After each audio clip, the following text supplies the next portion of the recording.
तू त्या नोकराला खोटं बोलायला का सांगितलंस? बाहेर कुठलंही पार्सल आलेलं नाहीये ना? मोक्षा, उद्या तुला तुझ्या हाताने झेंडावंदन करायचंय की नाही? हो, पण त्याचा आणि या खोट्या पार्सलचा काय संबंध? चल तुला लाईव्ह टेलिकास्टच दाखवते. चल.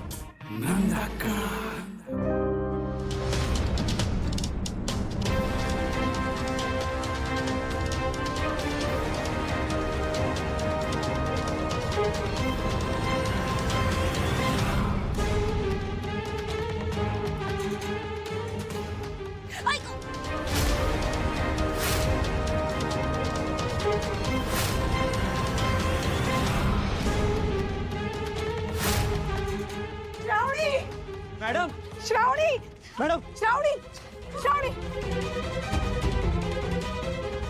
काय झालं? अगं बाई, काय ग? पडली श्रावणी? हे श्रावणी, श्रावणी, चंबू, लागलं काय? श्रावणी डोळे उघड, श्रावणी.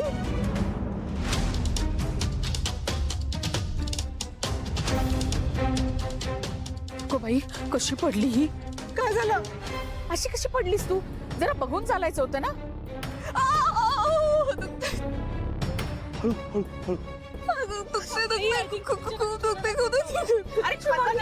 डॉक्टरला बोलवा. डॉक्टर यायला वेळ होईल. मी डायरेक्ट हॉस्पिटलमध्ये घेऊन जातो. हा नाही थांबा, वेळ होईल वेळ होईल. शुभंकर, मी येते तुझ्यासोबत. कशासाठी? हॉस्पिटलमध्ये गर्दी वाढवायला? होय, आता साहेब बरोबर बोलायलेत. मी आहे मॅडमांसोबत. शुभंकर, तू व्यवस्थित जा. तिथे पोहोचल्यावर आम्हाला फोन करून कळव. श्रावणी लवकर बरी हो ग. उद्या तुझ्याच हाताने झेंडावंदन करायचंय. मोक्षा, उद्या झेंडावंदन तुझ्याच हातनं होणार. बाकी जे व्हायचं ते होणारच.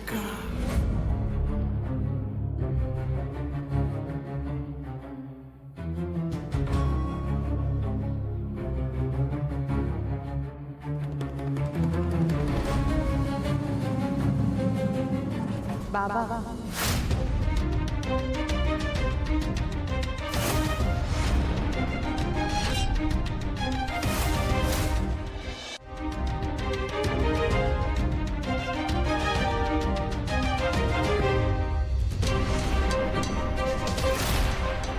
शुभोतीला सांग आमचा एक पुतळा बनव, त्याला चपलांचा हार घाल आणि चौकात येऊन बसव.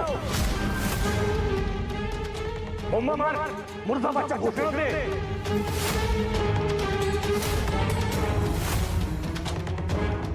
तेव्हा शांती मिळेल तिच्या आत्म्याला.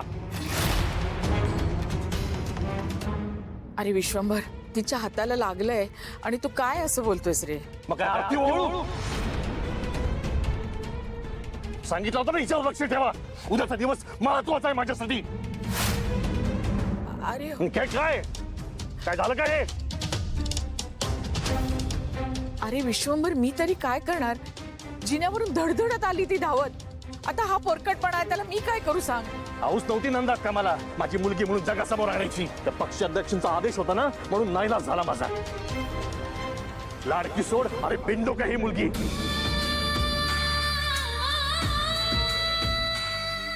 काय सांगू जगाला? मूर्ख आहे माझी मुलगी, तोल सांभाळता येत नाही. कार्यक्रम कॅन्सल करा, मान दुसऱ्या कोणाला तरी द्या. माझी लायकी नाही तो मान घ्यायची, हे सांगू? काय ग श्रावणी, हे काय? हे उद्याचा दिवस भैयाच्या राजकीय कारकिर्दीतला किती महत्वाचा दिवस आहे माहिती होतं ना तुला? हा तुझा निष्काळजीपणा आहे की मुद्दाम केलेलं कारस्थान आहे?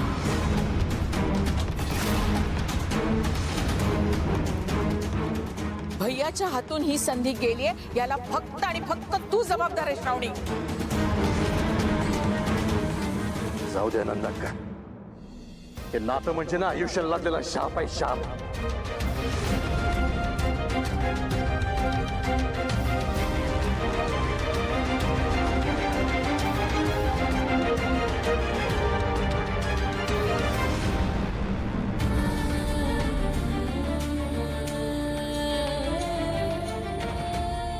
काहीच मुद्दाम नाही केलंय. खरंच मी मुद्दाम का करेन काकू? काही मी काहीच नाही केलंय. मी खरंच. तू शांत होय बघ, तू असं काही करणार नाहीस, आम्हाला माहिती आहे. श्रावणी बाळा, शांत हो, रडू नको.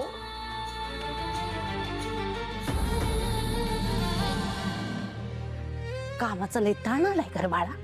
आई मला सांग, एक छोटं मांजरिणीचं पिल्लू आहे, तिच्यासमोर एक वाघ उभा आहे, तो आता डरकाळी फोडणार आहे, तो आता खायलाच चाललाय तिला. मग ते मांजर वाचेल, काय होईल त्या मांजराचं?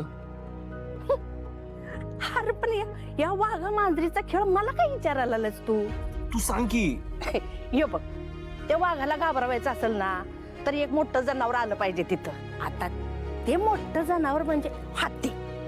हत्ती त्याच्या पुढे आला म्हणून समज हा, आणि त्या हत्तीनं त्याचं सोंड काढलं आणि मोठ्यानं चित्कार मारला तर काय होईल?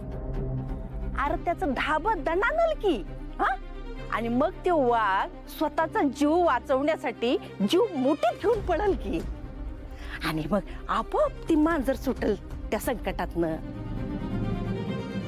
आई, विशेष हाड केलायस तू, काय नात खुळायला दिलेस ग? अरे मी काय केलंय तवा? मी फक्त त्या वाघा मांजरीची काय ते गोष्ट सांगितली ना व. थँक्यू. तू नुसती गोष्ट सांगाल नाहीस, अख्खा गेमच फिरवलायस तू. आता त्या वाघासमोर मोठा आवाज कुणाचा आणि कसा काढायचा ते मला पक्क समजलंय. अरे पण तू करणार काय आहेस तवा? उद्या झेंडावंदन कुणाच्या हस्ते होईल हे अख्खा महाराष्ट्र बघत. श्रावणी मॅडमांच्या डोळ्यातलं पाणी पुसायची जबाबदारी या शुभूची.